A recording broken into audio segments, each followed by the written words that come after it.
Merci beaucoup. Honorable Excellence, les vraies choses vont commencer. Bon, je ne vais pas vous demander poisson ou bœuf, non. Je ne veux pas, mais je vais vous servir à manger. Je vais vous servir à manger.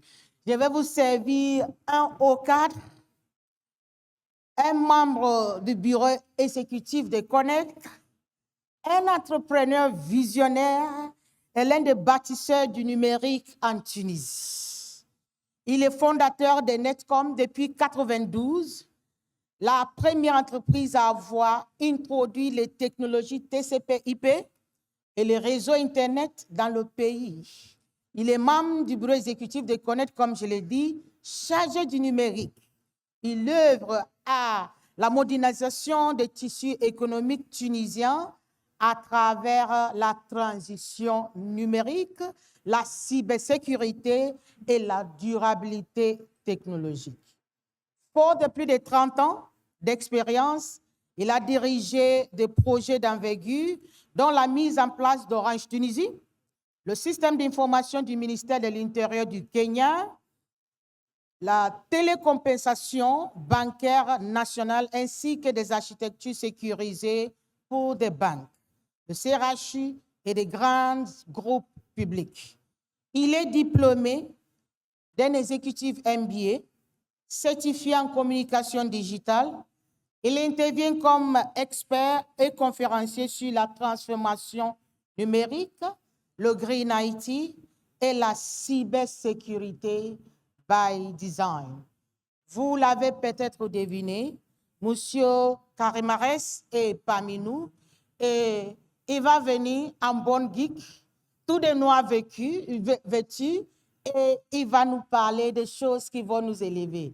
Karim, you are very much welcome, sir. We are honored to have you.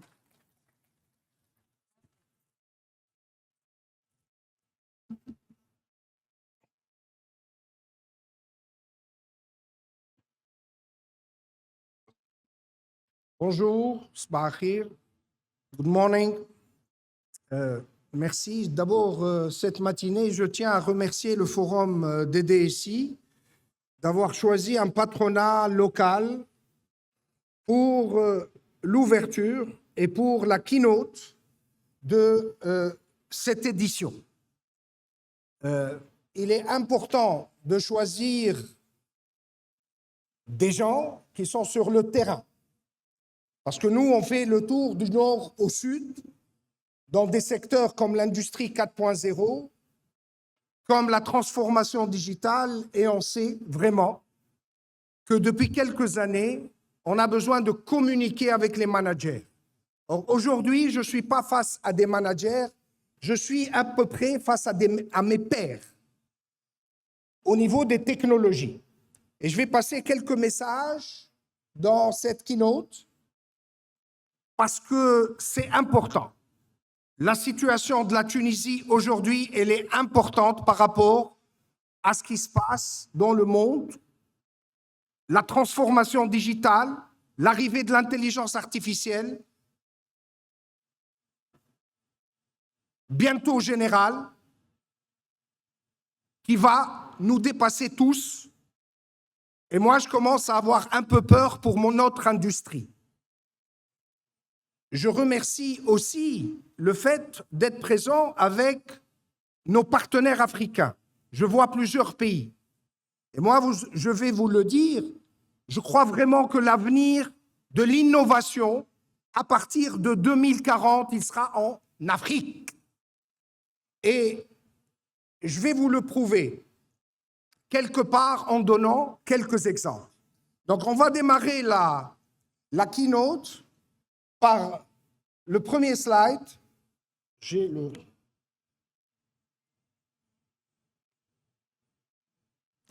Alors, mon premier slide, il est là depuis plus d'une année. Je fais une conférence par mois dans une université et je dis aux jeunes, la génération Z qui arrive, aujourd'hui, le 21e siècle, c'est le siècle où il faut apprendre, désapprendre et réapprendre, tout le temps. Et là, je m'adresse à des DSI, à des managers, et je dis que ce slide aussi est intéressant et important pour nous. Aujourd'hui, ce que je vais vous demander durant cette demi-heure, de dire qu'on a appris, mais je tiens absolument à vous dire qu'il faut apprendre à désapprendre. Il faut apprendre à dire stop, ce que moi j'ai fait, et je vais vous le dire en 2014. Il faut dire qu'il est temps de voir le 21e siècle et dire que les choses sont en train de bouger et que peut-être nous n'avons pas été éduqués pour comprendre comment nos enfants sont en train de réfléchir. Donc le 21e siècle, c'est clair, et ça a été dit par Alvin Toffler, qui nous a quittés il y a quelques années. C'est un sociologue, futurologue du 21e siècle, qui a dit que les illettrés du 21e siècle sont ceux qui ne savent pas apprendre, désapprendre et réapprendre. On va faire un petit exercice de désapprendre, là, à partir du troisième slide. Donc aujourd'hui, le thème est, on est depuis quelques années, on vient de l'IT. En général, j'ai affaire à des juristes, à des managers. C'est difficile, là, c'est plus facile pour moi de parler de la transformation digitale. Vous voyez un peu tout ce qui se passe au niveau de l'intelligence artificielle et surtout depuis la sortie, le 30 novembre 2022, de GPT et l'arrivée d'OpenAI. Donc, aujourd'hui, on va faire un peu le point sur ce qui s'est passé, mais l'intelligence artificielle était là depuis des années. Et l'arrivée de l'intelligence artificielle en 2022 a fait en sorte que tout le monde s'est mis à l'utiliser petit à petit. Et l'évolution, aujourd'hui, on le sait tous, elle est exponentielle. Donc, il y a la transformation du numérique, l'arrivée de l'IA. Je vais présenter la partie IT dans le prochain slide, mais aujourd'hui, ce que je voudrais dire, c'est qu'il n'y a pas que le numérique qui est en train de changer. Il y a aussi le facteur écologique qui est en train de changer. Il y a aussi le facteur générationnel qui est en train de changer. Et ça demande complètement un changement de notre manière de faire et de voir. Donc, ici, il y a trois choses à prendre en considération en même temps. On va essayer de les détailler. D'abord ce slide. Je l'adore, je l'ai fait il y a quelques années et parfois je fais des formations à des conseils d'administration de banque. Il me prend une demi-journée parce qu'on se projette dans ce slide. Je l'ai dessiné et j'ai dit voilà les étapes qu'on a vécues. Et essentiellement, en Tunisie, moi je me rappelle des années 92, j'ai créé la première société qui a introduit IP et on a parlé de l'arrivée des réseaux. En face, on avait des mainframes, des mastodontes et on était tout petits pour dire le monde est en train de changer. Et c'était les années 90. Ensuite, quelques années après, il y a eu l'arrivée du système innovant. On va en parler à la fin. Qui n'est plus Internet au niveau technologique, l'arrivée du web en 95. Et on a fait le premier salon, à l'époque c'était Netcom 95, pour montrer le premier site web. À l'époque, certaines entreprises financières achetaient encore du Minitel. On a montré que réellement, le monde de l'IP est en train de se construire pour aller vers le web. Ensuite, on a évolué vers l'arrivée des smartphones, de l'iPhone. Chaque arrivée d'une nouvelle technologie était quelque chose d'important. En 2007, l'arrivée des iPhones. Ensuite, petit à petit, les choses ont commencé à bouger un peu plus rapidement. Et on a vu arriver en 2010 quelque chose, au début, on pensait que c'était une technologie parmi les autres. L'arrivée du cloud. L'arrivée du cloud, on l'a vu, et on est en train encore de voir les technologies en mode produit. Or, le cloud, ce n'est pas un produit. Le cloud, ce n'est pas une technologie. Le cloud, c'est de nouveaux modèles économiques que beaucoup de jeunes entreprises ont bien compris avant les autres, et les premiers qui l'ont compris, c'est comment utiliser le cloud pour créer de nouveaux modèles et des modèles économiques. Et donc, à partir de ce moment, on est passé à un monde qui est nouveau. On est passé de l'achat de logiciels à la location. Et il y a des petites entreprises qui ont compris ça et qui ont commencé à créer, à trouver de la valeur sur ces fines couches. Ces sociétés s'appellent Uber, s'appellent Airbnb.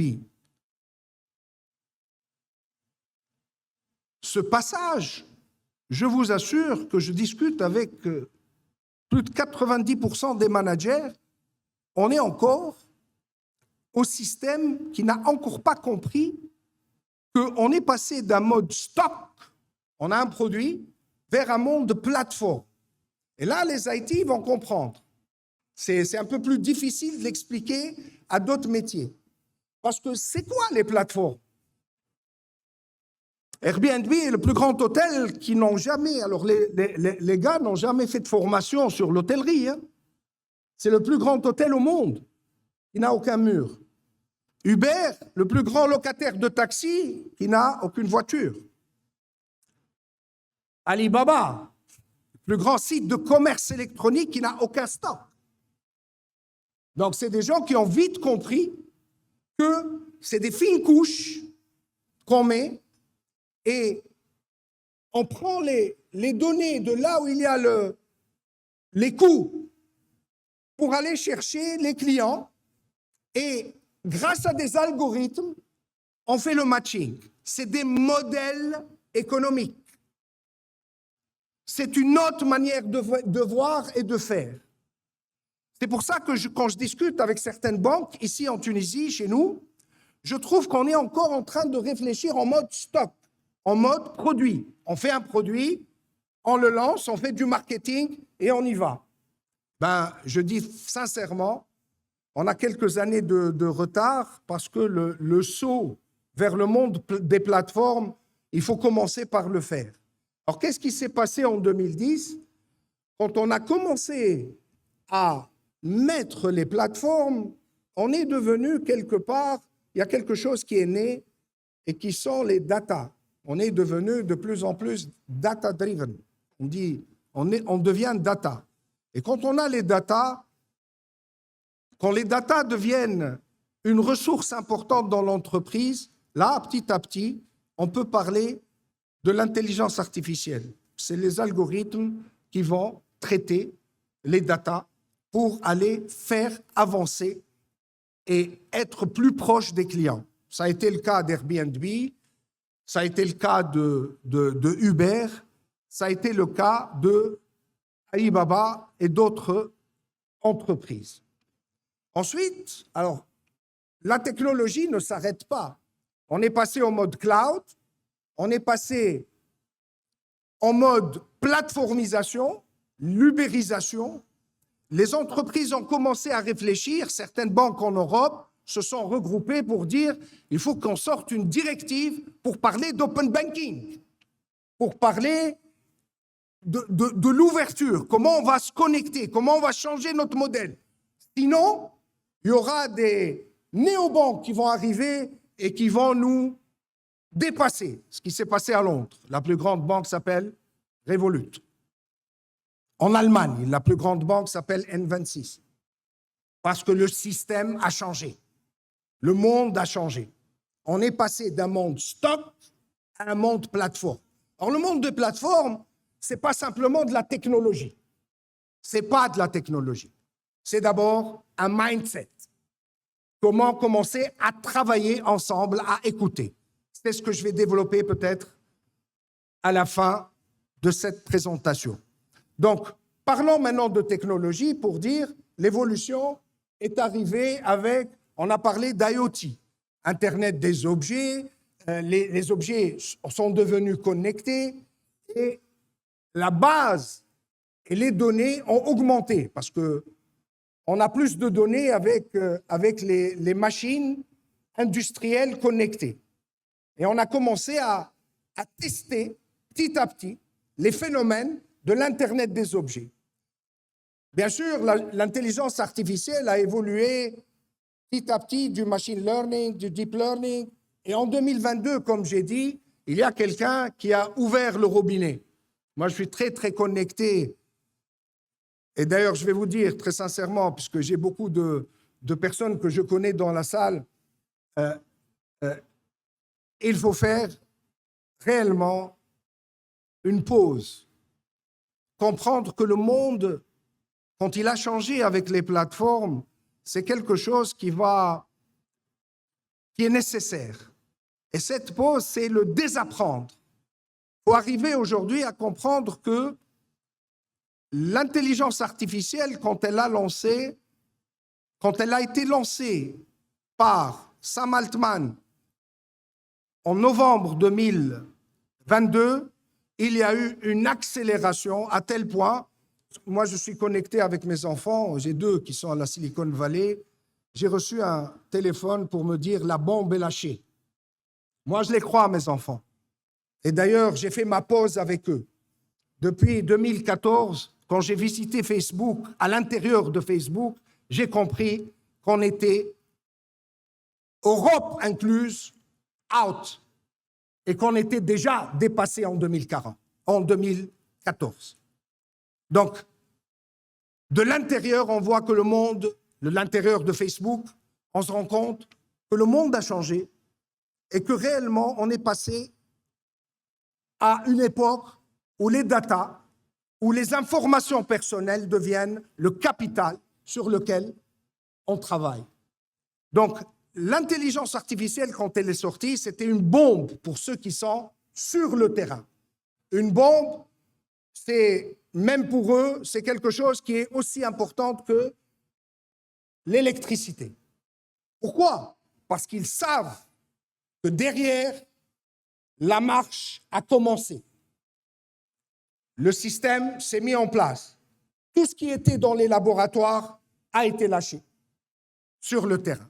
Et donc, la course a commencé. Et je vous assure que le CEO de Google a passé des nuits blanches à recoder, à vouloir rattraper la situation. Et tout le monde s'est mis en direction, dans une marche pour pouvoir, d'ailleurs, on le voit aujourd'hui sur les innovations chaque semaine qu'on a à travers les IA, les GPT-3, ensuite les GPT-4, 5, les arrivées de DeepSeek, les différentes autres IA, Gemini et les différentes sorties. Et croyez-moi, chaque jour que vous allez ouvrir votre smartphone, vous allez découvrir qu'il y a dans les cartons des choses qui vont arriver. Donc, préparez-vous à désapprendre pour pouvoir réapprendre. Maintenant, il faut se décabler. Moi, j'ai appris à le faire. Parce que quand mes enfants parlent, je me tais. Je ne parle plus. Je ne parle plus. J'essaye de les comprendre. Eux sont en train de piloter leur siècle. Moi, je suis là pour les soutenir, pour donner quelques informations peut-être par rapport à une expérience de gestion de projet.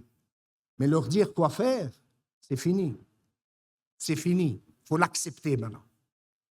Donc l'arrivée de l'IA agentique, de l'IA générative et agentique, est là. Bien sûr, il y a eu les lancements et on va passer très vite sur les technologies. La 5G, moi je me bats, et le ministre le connaît, c'est Soufiane Amissi. Lors de l'inauguration de la 5G, j'ai dit que ce n'était pas un téléphone. La 5G, c'est 1 million d'Internet des objets au kilomètre carré. C'est l'industrie 4.0. On doit être tous connectés. Donc, aujourd'hui, il faut passer de l'ère de la consommation à l'ère de la production en utilisant ces technologies. Maintenant, je vais finir par la fin là-bas pour dire que l'avenir aussi est en train de se construire. Cette semaine, j'étais en ligne avec Oculus et avec Meta pour dire qu'on passe à l'ère des lunettes, mais les lunettes, c'est déjà dépassé, ils travaillent sur autre chose. On va être en mode immersif dans Internet. Ça y est, c'est fait. Maintenant, l'interface entre l'humain et la machine est en train d'évoluer d'une manière très rapide. Donc, je vais aller très vite sur ces slides. Il y a eu les disrupteurs. On a bien parlé des plateformes. C'est des fines couches qui utilisent des algorithmes. La 5G, l'intelligence artificielle bientôt générale, la blockchain et la tokenisation. Ça aussi, je n'ai pas trop souligné parce que ça fera un peu trop de données technologiques, mais croyez-moi que la blockchain, avec l'IA et les smartphones, moi je vais vous dire, c'est l'avenir de l'Afrique. C'est la monnaie, c'est les smart contracts. C'est l'avenir qui va arriver si on met l'IA sur les smart contracts et la blockchain. Et bien sûr, les VR, AR et la mixed reality, aujourd'hui, de plus en plus, il va y avoir bientôt des produits où, comme GPT, on prend une photo et on a l'endroit en 3D. C'est beau, ça, l'endroit en 3D. Moi, j'ai lancé un projet en 2020 pour dire faut arrêter de vendre le tourisme et les sites archéologiques d'une manière où on vend des pierres. Les sites archéologiques, c'est 3 000, 6 000, 9 000 ans d'histoire pour la Tunisie. Pourquoi ne pas rentrer et vivre le moment en mixed reality? C'était cher quand j'ai fait mon étude en 2020. Aujourd'hui, de plus en plus, c'est quelque chose qui va être à la portée, puisque les intelligences artificielles vont nous permettre d'aller très vite pour rentrer à Carthage et discuter avec Saint-Augustin ou Hannibal. C'est des choses que nos enfants vont vivre. Peut-être pas nous, mais nos enfants vont revoir le monde d'une manière étendue grâce à la technologie. Donc, VR, AR, Mixed Reality, et bien sûr, on a commencé cette semaine, on a vu les annonces de l'usage de l'IA sur l'informatique quantique qui va encore accélérer le mouvement. Je ne pense pas que nos neurones vont pouvoir suivre ce qui va arriver dans les 2 prochaines années. Je ne pense pas, vraiment. Moi, en tout cas, c'est pour ça que je dis, je me tais, je regarde, je fais du recul pour pouvoir comprendre ce qui se passe. Donc, aussi, on va aller rapidement sur l'IA qui va augmenter le PIB mondial. Je pense que tout le monde ici, surtout les IT, les directeurs informatiques, sont au courant qu'aujourd'hui, les modèles ont atteint un QI de plus de 150. Là, il faut voir et lire le livre de Karim Bgir, Le saut décisif pour l'Afrique. Moi, je vous invite à le lire parce que je me bats pour ce garçon que je ne connais pas. Ses idées sont bonnes, former 10 000 personnes, travailler sur des data centers, c'est quelque chose qui va faire que l'Afrique peut être un endroit important. Je vous invite, il est à la FNAC, le livre de Karim Bgir, je lui fais la pub, mais d'ailleurs, il ne prend aucun dinar sur son livre. Il veut former 10 000 personnes sur l'IA avec ce livre-là. Donc, l'IA est multimodale. Alors, multimodal, aujourd'hui, moi, je suis certifié 27001, cybersécurité, etc. Aujourd'hui, je fais une photo sur une armoire et je demande un rapport. Fini. Je veux des rapports, je veux faire des études. Quand je sais utiliser l'IA, c'est fini. Il y a des métiers qui sont finis. Les premiers, c'est les pentests d'une manière traditionnelle, voire la conformité des normes, c'est fini.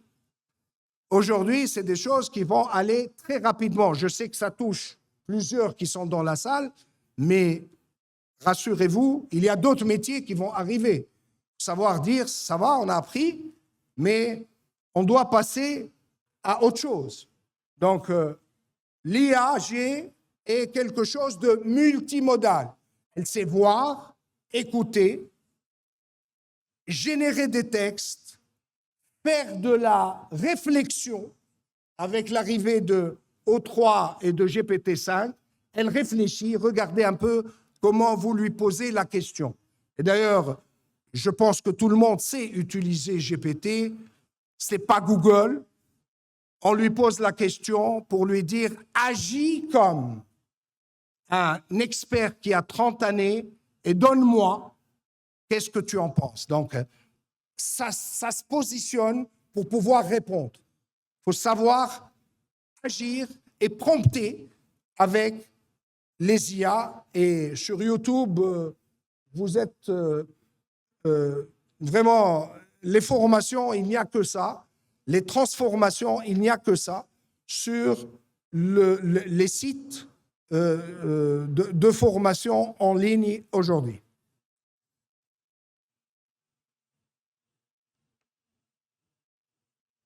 Alors pour l'industrie, c'est important de le dire, on est en train de voir en Chine aujourd'hui des usines qui travaillent dans le noir pour produire des climatiseurs. Vous voyez un peu ce qui se passe dans les sites de nouveautés. Aujourd'hui, il y a des usines qui travaillent dans le noir et avec 100% de robots. Donc pour faire des climatiseurs. Ça, c'est quelque chose qui va arriver de plus en plus dans nos industries. Et les DSI des industries doivent, dès maintenant, se rendre compte qu'il faut commencer à non seulement maîtriser l'IA, mais à commencer à robotiser les process, pas pour la gestion, pour aussi l'innovation.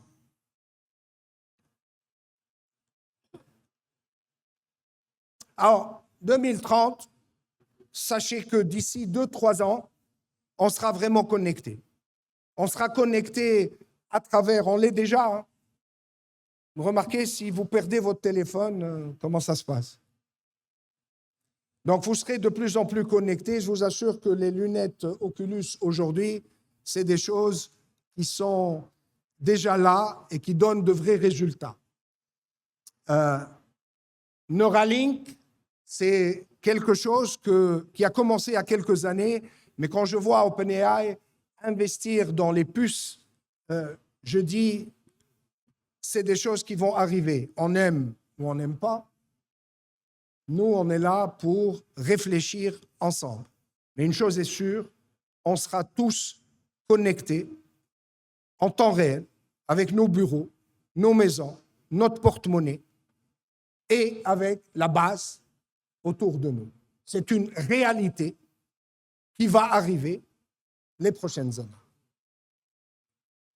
Donc ça, on a parlé, je suis sûr que tout le monde est au courant, l'arrivée de l'IA, c'est quelque chose d'important. Il y a beaucoup de lectures là-dessus, il y a beaucoup de formations. Je vous invite tous à rattraper et à monter dans le train qui commence à aller de plus en plus vite. Parce qu'avec l'annonce de GPT-5, moi, j'ai eu une réflexion, je vais la dire rapidement. Avec l'arrivée de GPT-5, je dis, quel gars, ce monsieur OpenAI, ce Sam Altman, il a donné une intelligence augmentée à peu près à 700 000 personnes par mois. Il y a 700 000 personnes qui se connectent sur OpenAI par mois. S'il met la GPT-6, il va encore augmenter ces personnes. Donc, chaque service va encore augmenter les gens. Donc, le gars, il est en train, il a une clé, il est en train d'augmenter nos synapses, notre manière de faire. Et si on ne le fait pas, si on ne suit pas, on est complètement largué et on n'arrivera pas à avancer. Donc, l'IA, je précise, c'est quelque chose à suivre et vraiment au quotidien, vraiment, pour se transformer et faire ce saut. Maintenant, je tiens à préciser que, et là, les DSI, bienvenue, parce qu'une requête GPT, ça consomme 10 fois plus qu'une requête Google. Et aujourd'hui, je vais vous donner quelques chiffres. Google et Microsoft, en 2018, avec l'IA, se sont dit on va réduire notre consommation de gaz à effet de serre dans nos data centers. 2018. Avec un objectif de donner un résultat 5 années après, en 2023. Qu'est-ce qui s'est passé en 2022? OpenAI a lancé GPT, la bombe, et donc Google a revu sa manière de faire, et au lieu de réduire de 30%, ils ont augmenté de 30% la consommation énergétique avec l'arrivée de l'intelligence artificielle. Donc aujourd'hui, les DSI qui construisent de nouveaux systèmes d'information, sachez que le climat à Paris en 2015, on s'est dit on ne va pas dépasser les 1,5 degrés. On va essayer de faire en sorte qu'on ne va pas les dépasser. Sachez qu'ils sont déjà dépassés. Et que maintenant, on ne sait pas si on va dépasser les 2 degrés. Et ça, c'est catastrophique. C'est catastrophique et vous allez le voir dans les prochaines années. Les changements climatiques vont être là. Et aujourd'hui, c'est vrai que pour la transformation écologique, pour tout ce qui est énergétique, on est en train de regarder comment on réduit la consommation à travers l'énergie renouvelable. Oui, c'est juste. Ça représente plus de 70% de réduction. Mais il n'y a pas que. Le numérique, c'est 4 à 5% de consommation de gaz à effet de serre. C'est aussi important que l'aviation civile. Donc les avions qui passent consomment moins que le numérique. Aujourd'hui, la croissance des data centers, c'est une croissance qui risque de tripler les 10 prochaines années. Donc, réflexion, il faudrait maintenant regarder que d'un côté, on a l'IA qui arrive, et d'un autre côté, on a comment piloter ce qu'on appelle le net zéro. Et là, je vous invite à regarder un peu plus les normes et de ne pas laisser ce problème à une autre direction. Le problème, c'est un problème numérique. Parce qu'aujourd'hui, quand on donne les bilans carbone, c'est sur un plan déclaratif. On déclare combien on consomme au niveau du transport. Sachez que demain, ce monde déclaratif ne sera plus accepté. Et qu'à partir de la 2e année, tout doit être piloté à travers l'Internet des objets, à travers la 5G, pour avoir des datas et des données qui vont nous permettre de réduire notre consommation de CO2. Ça, ce que moi je dis, c'est la 2e transition. Pas par rapport au passé, c'est par rapport à ce qui va arriver. Moi, quand je regarde à Tunis, c'est un pays dans lequel j'ai construit beaucoup d'infrastructures, et je vois les nouveaux sièges, et tous sont faits sans prendre en considération le net zéro. Un hôtel qui ne sera pas net zéro en 2030, et encore plus dans l'hôtellerie, hein, ne sera plus accepté par des tour opérateurs s'il ne réduit pas sa consommation de CO2. Alors, pour les banques, si on va parler de finances vertes, il faut commencer d'abord par piloter notre système d'information. Donc, la situation du numérique aujourd'hui, d'abord, le numérique dans l'entreprise, c'est 10 à 33% de l'empreinte globale. Les bâtiments sont 39% des émissions carbone. La demande énergétique des data centers augmente de 13% par an. Et ça va encore augmenter. Et comme j'ai dit, une requête GPT de raisonnement consomme 10 fois plus d'énergie qu'une consultation Google. Donc, se préparer par rapport à ça et travailler avec les directions en question. Alors, le net zéro, moi je vous invite à voir l'SBTI, les normes, la 14064, comment piloter cette réduction pour atteindre le net zéro. Je sais qu'en Tunisie, il y a déjà des opérateurs qui ont commencé.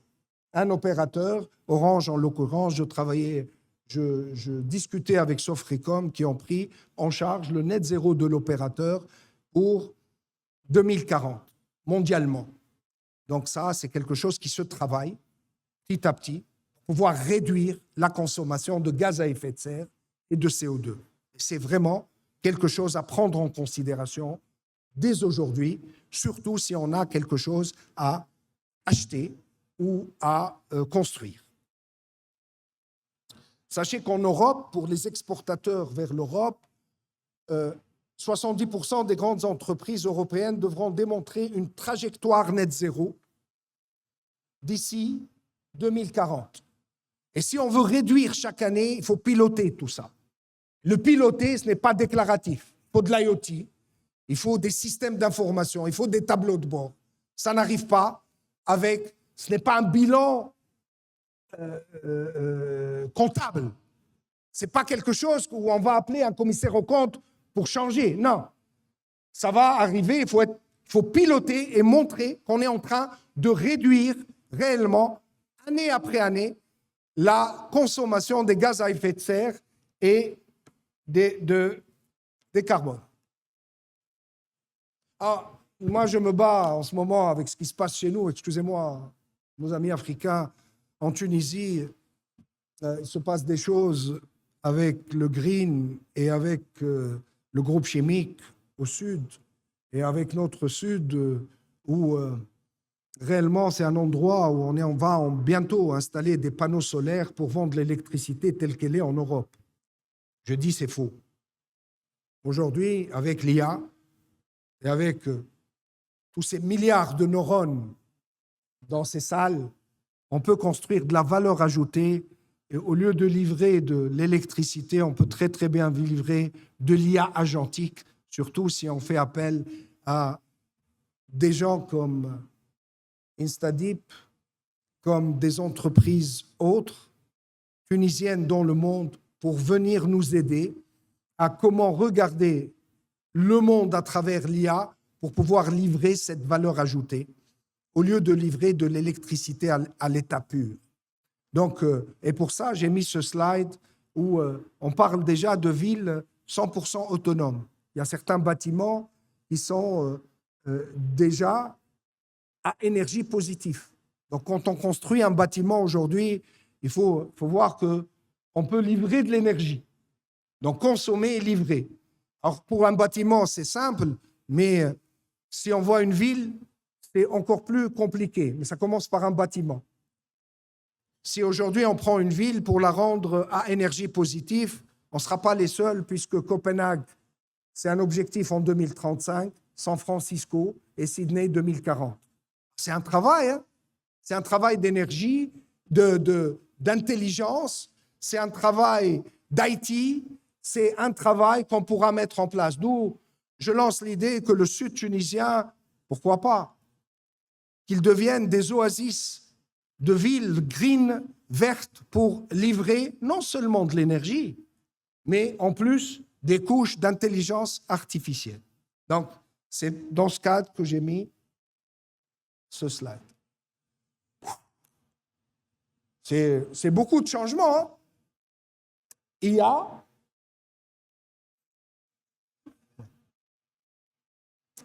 IA, transformation écologique, maintenant la transformation générationnelle, la génération Z. Je travaille avec eux depuis des années. Ils ne réfléchissent pas comme nous.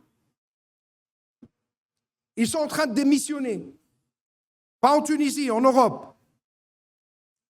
On leur offre les meilleurs postes, ils disent non. On veut des projets à impact. La génération Z, très différente de la génération Y, sont des gens qui ne cherchent pas la carrière, donc ne les traitez pas de la même manière comme on a traité la génération Y. Non. La génération Z veut des projets. Ils ne réfléchissent pas en mode pyramidal.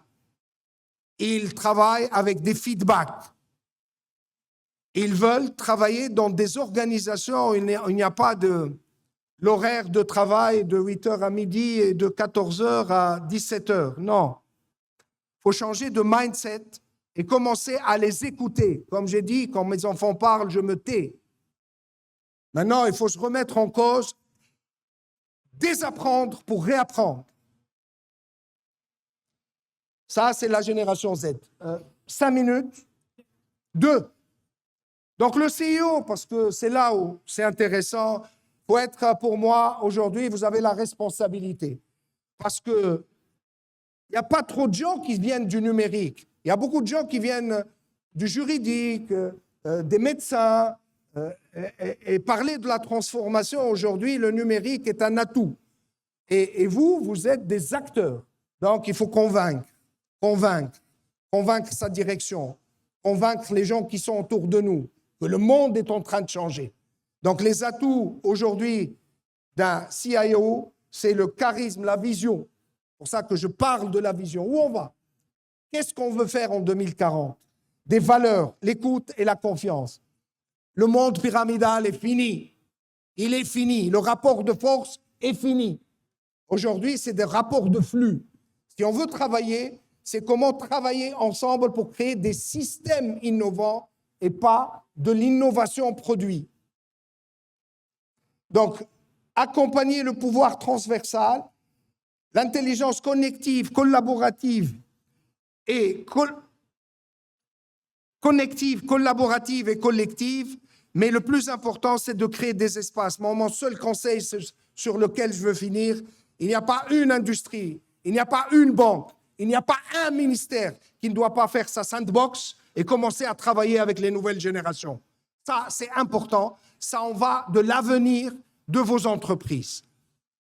Et je vais finir pour dire que l'innovation n'est pas simplement écouter dans des séminaires, rentrer et dire, voilà, il y a une innovation dans tel secteur, on va ajouter une couche d'IA sur ce système. Non, l'innovation, c'est se mettre autour d'une table comme aujourd'hui, comme ce que vous allez faire aujourd'hui et demain, pour d'abord, le système innovant passe d'une sorte de catalyse où on regarde l'innovation à travers son entreprise. Ensuite, avec l'Open Innovation, les centres d'Open Innovation commencent à écouter les autres partenaires, le secteur, qu'est-ce qu'il est en train de changer et regarder les tendances.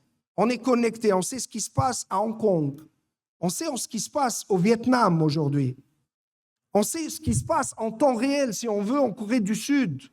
On n'est plus déconnecté. Donc, en faisant du design thinking, en ramenant des jeunes, on pourrait automatiquement voir la convergence et les tendances pour aller vers de l'émergence de nouveaux systèmes d'innovation. Je tiens à rappeler pourquoi je dis la différence entre produit innovant en mode stock et innovation, système innovant. Le système innovant, je tiens à rappeler, je parlais de TCP/IP tout à l'heure, qu'on a introduit en 92, s'il n'y a pas eu les web, s'il n'y a pas eu les moteurs de recherche, il n'y aurait pas eu Internet. Donc, c'est des systèmes innovants, ce n'est pas des produits. Donc, il faut qu'on se mette autour d'une table. Et comme je le dis souvent quand je fais des formations sur le design thinking, je leur dis, l'ennemi, en général, c'est des gens qui viennent du même secteur. Donc, ils se regardent en mode silo. Chacun veut garder son idée. Je leur dis, l'ennemi n'est pas dans la salle. L'ennemi est ailleurs. Et on sait où il est, l'ennemi, aujourd'hui. On le sait. Aujourd'hui, il faut se protéger. Il faut commencer à travailler ensemble. Travailler avec les nouvelles générations. Écouter, regarder ce qui se passe avec l'IA pour comprendre et mettre en place des systèmes innovants. Merci pour votre attention. Merci. Vous allez me garder. 41 minutes. Ladies and gentlemen, Karim Arès. Karim, merci beaucoup. Je vous disais que je m'appelle Nenna, je viens de l'Internet. Vous pouvez confirmer que la toute première connexion Internet en Afrique était en Tunisie. Oui, c'était en 91. D'ailleurs, j'ai emmené mon entreprise au premier système de facturation d'Internet. Et à l'époque, on a pris une PFE entre Subcom et l'ISG, une première en Tunisie. 91. Une première en Tunisie pour faire un projet avec 2 universités et casser les silos Oui. pour faire une facturation Internet. Ensuite, on a pingué de l'Afrique du Sud en Tunisie et nous sommes partis de là. Chers internautes, connaissez vos histoires. Le père, tous nos hommages. L'homme que vous voyez là, on me dit de le retenir. Il ne va pas bouger, il est là aujourd'hui, il sera là demain. Mais peut-être nous allons permettre à un chanceux de l'interroger sur 1 ou 2 points. Vous avez une question, Jeanne, vous levez la main. J'ai des hôtesses sur place. Vous avez quelque chose que vous voulez tirer de Karim avant qu'il ne parte? Oui, il y a une main là. Attendez un instant. Quelqu'un d'autre? Bonjour, Monsieur Arès. Moi, c'est Babia Hicham, élève ingénieur en Big Data et Intelligence Artificielle. Aujourd'hui, nous, jeunes, comme vous avez dit, on travaille beaucoup plus sur les projets. Et actuellement, en tant qu'étudiant, je travaille sur 2 projets liés à l'intelligence artificielle. Un sur l'éducation et un autre sur la recommandation d'endroits de restauration pour des utilisateurs.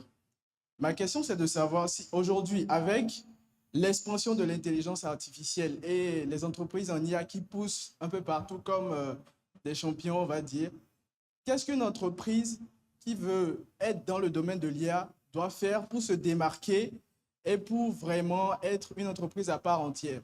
Si on doit prendre également en compte les enjeux climatiques et la concurrence qui vient des États-Unis et autres, qu'est-ce qu'il faut faire en tant qu'entreprise africaine pour se démarquer et vraiment avoir un impact sur notre pays, sur notre communauté en général? Merci beaucoup. Moi, je tiens à préciser, deuxième question, je tiens à préciser que pourquoi j'ai dit l'Afrique à partir de 2050 ou 2040 même.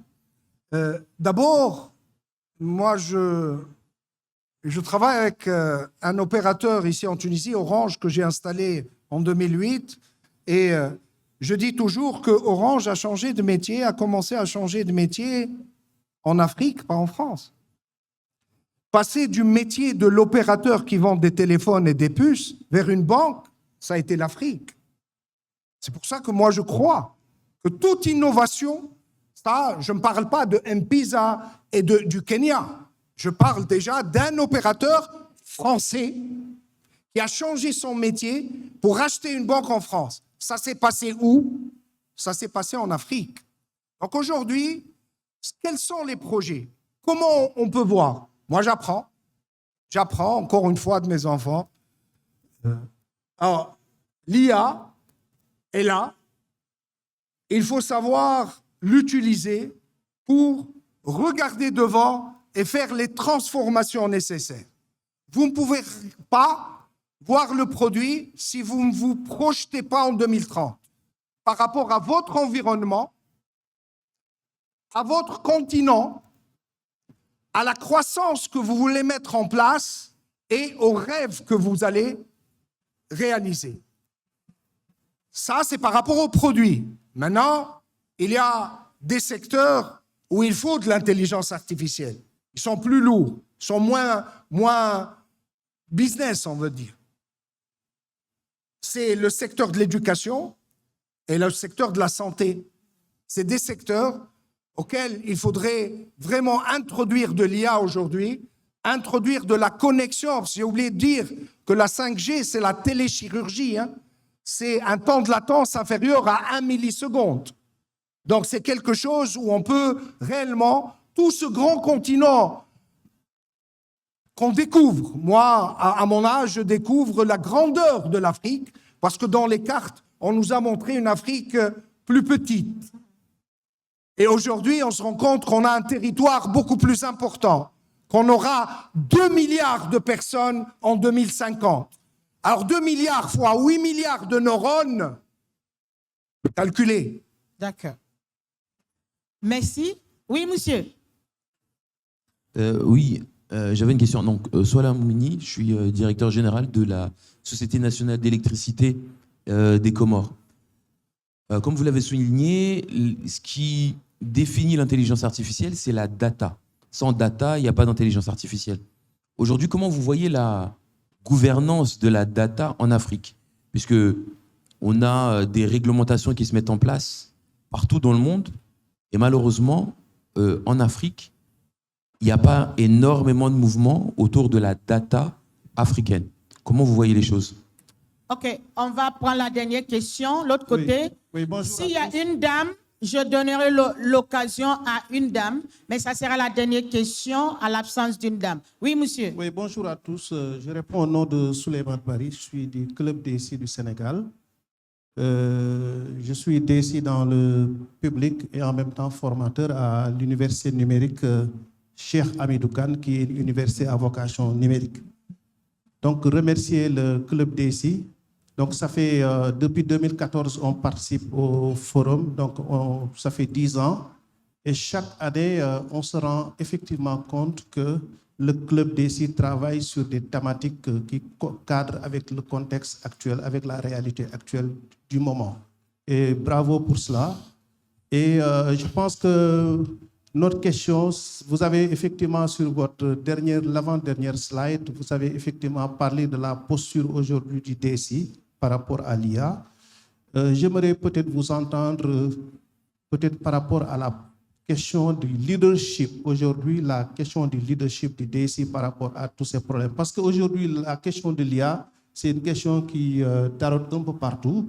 Donc, ça fait peut-être quelque part peur. Il y a 10 ans, on nous parlait de transformation digitale. Aujourd'hui, c'est l'IA. Donc, quel va être notre leadership par rapport à toutes ces problématiques? Merci beaucoup. Très bien. On a une question sur la gouvernance et le leadership pour terminer. Merci encore. Pour la gouvernance, cela va dépendre de nous. Comme je l'ai dit, il faut qu'on apprenne à travailler ensemble, vraiment. Et travailler ensemble, ce n'est pas quelque chose de facile, hein. En Tunisie, on a un vrai problème, vraiment. On est à 11 millions d'intelligents. Les gens sont tellement intelligents qu'on n'arrive pas à travailler ensemble. Et là, c'est pour ça que je dis qu'il faut changer de mindset. Parler de gouvernance, maintenant, il faut d'abord mettre les règles pour construire quelque chose, une instance africaine, pour aller vers la gouvernance des data. Et ça, je l'ai annoncé il y a quelques années au Rwanda. En 2017, on m'a invité. Et la première chose que j'ai dite à l'époque, avant de parler de blockchain et de monnaie africaine, excusez-moi, je ne vois pas comment l'Afrique va se développer si elle n'a pas de gouvernance unique par rapport aux data, si nos startups ne travaillent pas ensemble et si on n'échange pas à travers des smart contracts de la valeur entre les pays.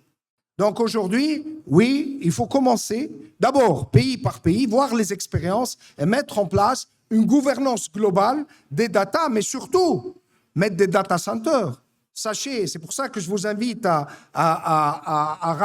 acheter, à prendre le livre de Kerim Beguir qui est disponible et qui parle essentiellement de la puissance de calcul GPU. Aujourd'hui, l'Afrique, c'est 0,1% des GPU dans le monde, ce qui est trop peu. Donc, il faut construire nos data centers. On a la liberté de faire nos IA, travailler, voir où sont arrivées les grandes entreprises telles que les entreprises américaines, mais aussi chinoises et européennes, et construire notre propre gouvernance et notre propre IA entre pays africains. Et ça, la demande doit être faite par ceux qui comprennent l'IA. Ceux qui viennent du numérique. C'est pour ça que je dis, vous avez un rôle, vous avez la responsabilité des générations qui vont venir. Parce que traiter, je vous assure aujourd'hui, dans ma génération, je traite avec des juristes, je traite avec des médecins, ils ne comprennent pas le numérique.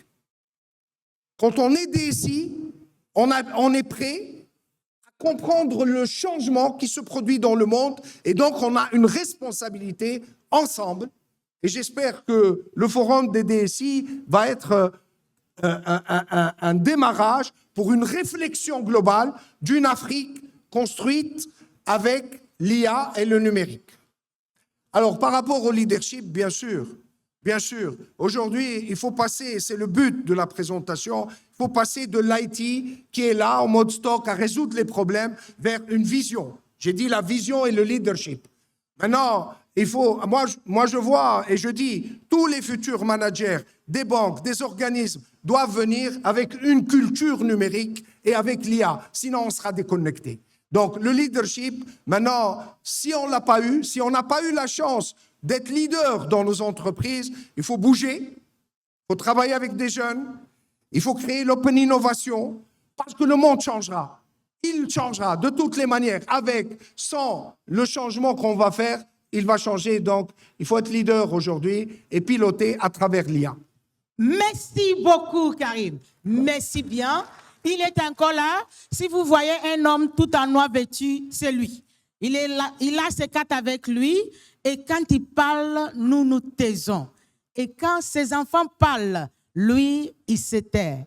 Merci beaucoup, autorité. Il y a 2 ans, il était le keynote aussi à Open Forum. Nous avons là une valeur sûre mondiale. Karim, merci beaucoup. Il nous a laissé avec une grande question. Où est-ce que nous en sommes? Comment est-ce que nous évaluons? Avons-nous fait l'audit de nous-mêmes? Et c'est ce que le baromètre fait pour nous.